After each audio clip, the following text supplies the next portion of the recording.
Town meeting is set to consider a very controversial warrant article, Article 12, next week, to study the use and new installation of artificial turf at town facilities. Hello, I'm Paul Werlin. And I'm James Milan. So glad that you can join us today. You may recall that some town meeting members want to impose a moratorium on turf fields until more studies on the potential risks can be conducted.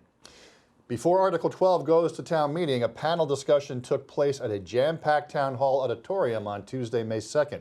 Whether anything was made clearer that night depends on who you ask. There seems to be little common ground, so to speak, when it comes to using either turf or natural grass in Arlington. Including newly posted 3D renderings, project background, and FAQ about turf. An estimated 250 area residents packed the Town Hall auditorium to find out more about the advantages or disadvantages of using artificial turf or natural grass on specific athletic fields throughout Arlington.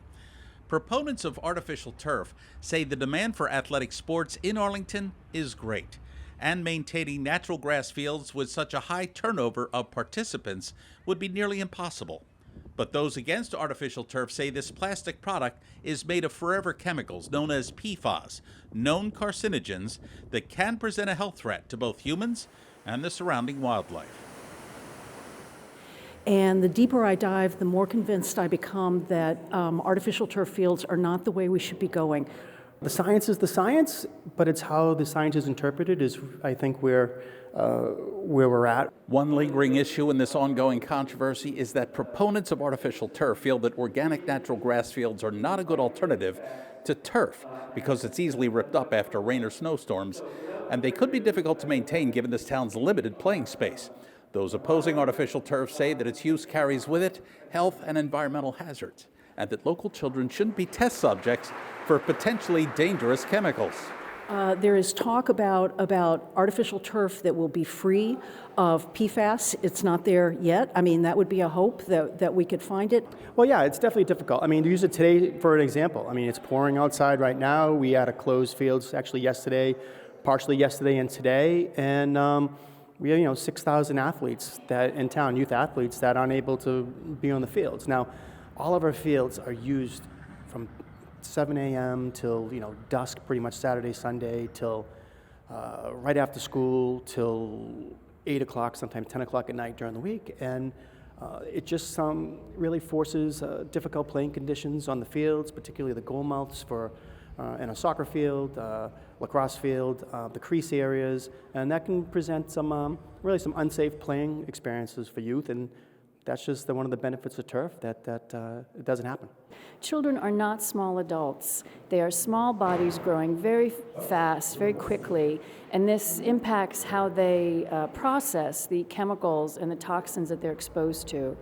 The other environmental hazards, as we know, is the escape of the crumb rubber and the microplastics, 400 pounds a year, into the surrounding environment. In Arlington, that means into Mill Brook, into conservation land, and since it's into Mill Brook, at Cook's Hollow, into the food chain, into the next lobster roll or fish fillet that you buy. But there's ways that you can mitigate that. I know a lot of their issues are certainly with the crumb rubber infill. We could use natural organic infill. A lot of the turf products right now are advertised as certainly PFAS-free coming out of the manufacturing plants, and that's something that we could certainly write into any specifications that we want moving forward with the turf field. These fields have a risk both for human health and also for environmental health, which is being, I feel, a little bit shoved to the side in this discussion. I don't know that there is a good solution, to be perfectly honest. We might need to adjust our expectation of how many playing days are actually possible.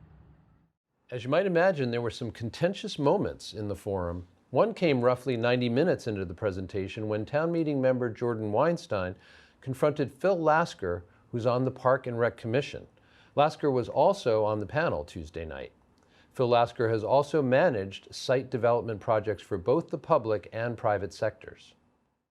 The chairman of the Park and Recreation Commission, who's sitting among you right now, is the senior project manager at David White & Sons, which specializes in this is not relevant. Abby, please stop. Sports. We're gonna let. Excuse me. I have a right to ask this question. You have 30 seconds. which specializes in the design, sale, and installation of sports fields. My question is, shouldn't he be asked to recuse himself from any decision-making or policy-making when it comes to artificial turf in Arlington in order to reduce the appearance of a conflict of interest? You can refer that and that's question. a legitimate question. You can refer that question to Doug Heim, who I have consulted with about this. Yeah. So we're going to do our panel questions. Phil, if you want to respond to this, you can, or we can have someone from the town. I would love to respond to this. I, like any other volunteer in any other board or commission, is acting as a professional to provide professional guidance and advice to the community. So there are architects on the Historic Commission. There are toxicologists on the Conservation Commission. So if you want to question me about my professional ethics, why don't you question them as well, okay? And I have consulted with Doug Heim, Town Council, about this, and there is no conflict. And let me tell you too, Jordan, why I volunteer. I volunteer for my kids. My parents were volunteers. They're in their 80s, and they still volunteer. And I want to show my kids that this is a responsibility to my community, okay?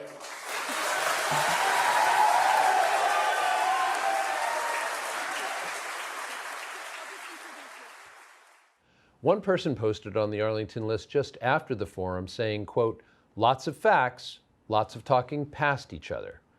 This panel discussion was co-sponsored by the Arlington Park and Recreation and Conservation Commissions and is posted to our YouTube page, youtube.com/ACMI TV. Again, that's youtube.com/ACMI TV.